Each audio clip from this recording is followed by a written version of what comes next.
Okay, first thing is right up here at the top is the equation that I've written out. I'm going to share this graph as a DESMOS link, so you won't have to rewrite this graph. You'll just get to adjust the parameters.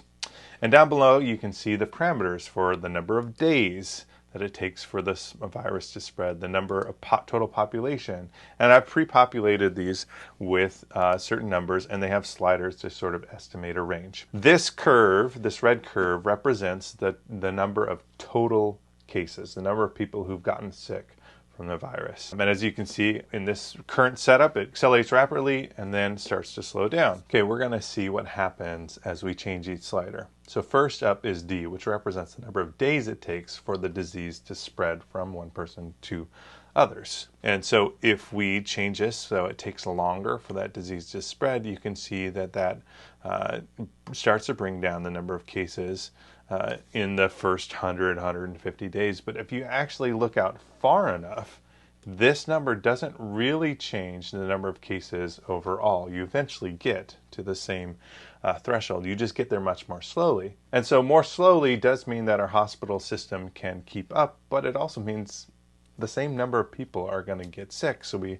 have to have some other means of slowing or stopping this down. What I want you to do is I want you to pick a state, find its population, and put that in for T.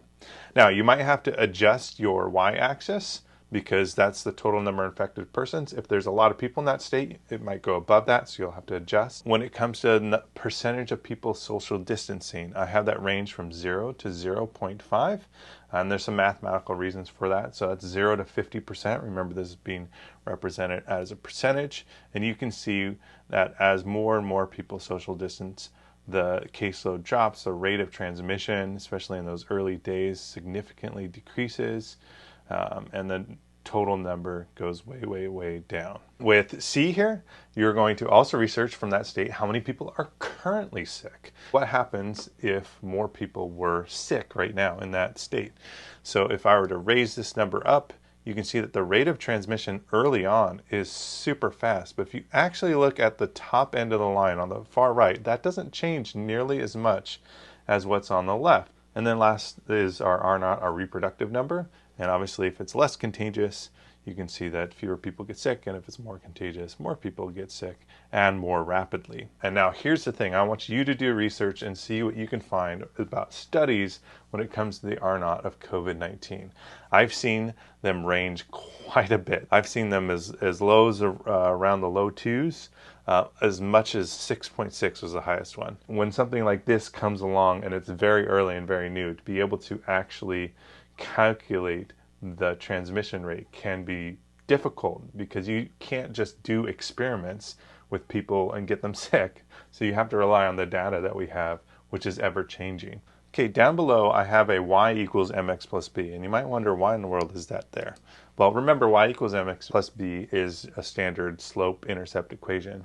And I wanted to give you an easy way to visualize the daily rate at which the cases change.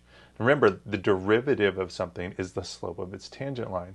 And so while this shows the total number of cases over time, sometimes we're more interested in how fast is that happening? How many new cases are we getting a day? And that's what the slope is. And then rather than taking the derivative of this really bizarre equation, which includes y on both sides, you can visualize it by using y equals mx plus b and say I wanted to find the slope of the tangent line at 50 days. So what I can do is I can kind of change this slope here to try to best match that slope, and to make it a little easier for me to kind of see is that matching up right, I can slide it up and down using the b, and then roughly right about there, at about 50 days in, here we go, this matches up with my model, and I can see, oh, there's my rate at 17,300. which would mean 17,300 people getting sick on that one day. Now for the project, one of the tasks for you is to use this y equals mx plus b to estimate the day that has the peak number of cases. In other words, where the slope is the steepest. And to use this to sort of estimate how many people it is that would have gotten sick on that day. And while this model is great, it still doesn't quite give us the same sort of information as if we were to graph exactly the rate at which cases are changing. Unfortunately, taking the derivative of that equation on top is a little crazy, And so I went ahead and solved that equation for x, and you can see if I click here that that black curve maps right on top of the red curve. And then I went and I typed in that equation into a derivative calculator. This one's derivative-calculator.net. And I had to do it implicitly because of where y was, and had it calculate the whole thing, this whole massive derivative that you see down here. And then I typed it in here. I'll send you the link, and so you can adjust the parameters in here as well. So these are the same set of parameters. You've got how many days it takes for the disease to spread, what's the total population, what's the percentage of people social distancing, how many current total people have it, and what's your R naught. Now, in your project, whatever numbers you use on the first one, you have to use here. Now, first of all, let me tell you what the x and y axes are here. Unfortunately, the bottom axis is no longer time. It would be great if it was, but that math is actually quite difficult. So it's actually a total number of people who've gotten sick. And in a very real way, the total number of people getting sick is the whole point. We want to reduce that number. The y-axis is the speed at which people are getting sick. So the x-axis is the total number of people who've gotten sick, and the y-axis is the speed at which they've gotten sick. We want to reduce both numbers. Now this model, because of the weird quirks with logarithms and such, after it actually peaks out and comes back down and hits 0, you'll see it come back up, and that's just a mathematical anomaly that has nothing to do with the actual constraints of the model. So as soon as it hits that sort of 0 point, like you've cut off the rest of that graph in your mind, that's not actually happening, okay? So just want that in your head. So let's see what happens if we change the speed at which the virus is transmitted. So if I slow it down, you can see that my rate of cases is slowing down. I slow down my rate, but if you actually look down at where the graph comes down to 0 new cases, it's still the same total number of people sick. So while this can be helpful because if we're able to slow down the rate of transmission, we can slow down the number of people who are sick on a given day, it doesn't actually slow down the total number of people who will get sick. And that's a problem. Well, what happens here with the number of people who are currently infected? When you change the number of people who are currently sick, when you raise that number, what happens is that the total number of people who eventually get sick doesn't actually really change. If you look down at where it hits 0, that population number really isn't changing. Now this again is a gross oversimplification. If you got more people sick, that number would shift a little bit up. However, the overall principle is it doesn't have a massive effect on it. What it has a massive effect on, as I move this slider, is the speed at which all those people get sick. And so it's the difference between a few million people being sick over 2 years or a few million people being sick over 2 months.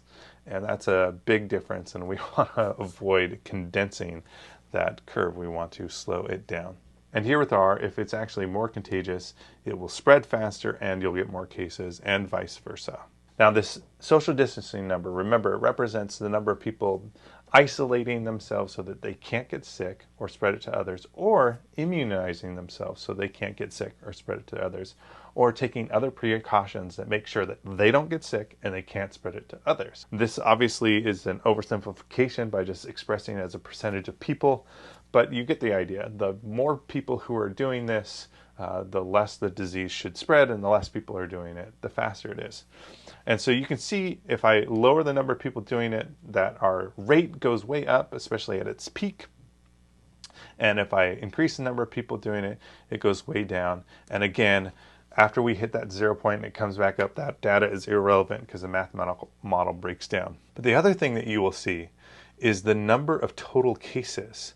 As the number of people who are social distancing increases, the total number of cases, that's where this graph, this rate goes to 0. That's the spot at which we have no more new cases. So right when it hits that bottom again, you can see that as more people social distance, fewer and fewer total cases actually get spread. So this is why we're taking the steps that we are. Your job in this project is to pick a state, find the total number of people in that state, the total number of confirmed cases, and then using estimation, what percentage of their workforce is practicing social distancing. Now, go ahead and be very rough in that estimate. It's just a matter of trying to do comparison. And then I want you to give a super brief presentation, the state you chose, the parameters, and then why you chose a certain percentage based on what they're currently doing. and then run your model and explain what you found.